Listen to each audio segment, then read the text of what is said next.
Pemirsa, setelah dilaporkan sejak 3 tahun lalu, Reskrim Polda Sumut akhirnya menetapkan Susanto Lian alias Ivan sebagai tersangka dalam kasus dugaan penipuan dan penggelapan serta pemalsuan dokumen di perusahaan PT Tanindo Suburjaya.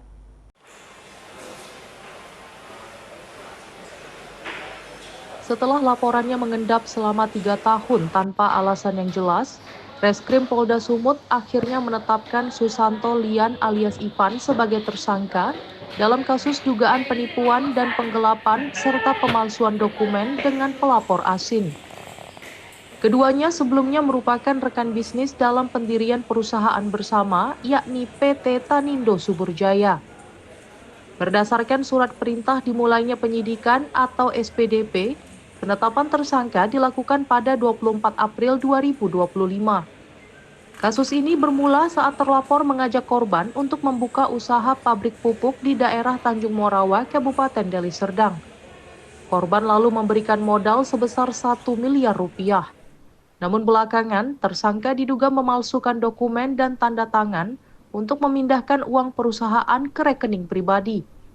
Akibat aksi ini, korban mengalami kerugian hingga 50 miliar rupiah. Kuasa hukum korban Asin yakni Andri Agam meminta penyidik untuk segera menahan tersangka yang dinilai tidak kooperatif dan baru sekali hadir dalam pemeriksaan.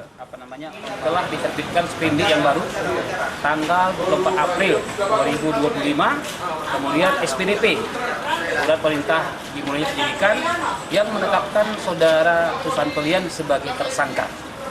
Kami apresiasi terhadap penyidik yang kami sangat berharap ini segera yang bersangkutan untuk dipanggil kembali dengan status yang awalnya pada pasal 374 dan 32 itu sebagai pidana penggelapan, itu dipanggil kembali sebagai tersangka untuk hadir di Polda Sumut.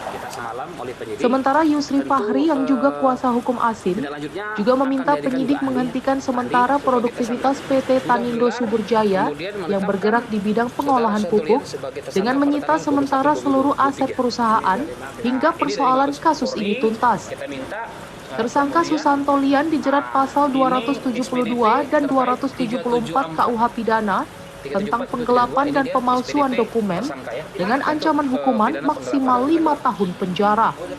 Jadi kalau terkait aset sih memang itu kan sebenarnya kan sudah menjadi bagian hak juga dari klien kita, dari Pak Asin, karena awal modal pendirian PT pun itu kan saham itu kan 50-50, cuman modal aktualnya itu semuanya dari klien kita, dari Pak Asin, 1 miliar.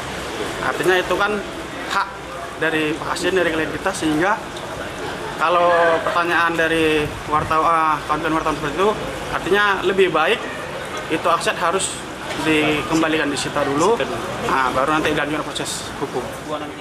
Dari Medan, Bobi Pakpahan, iNews melaporkan.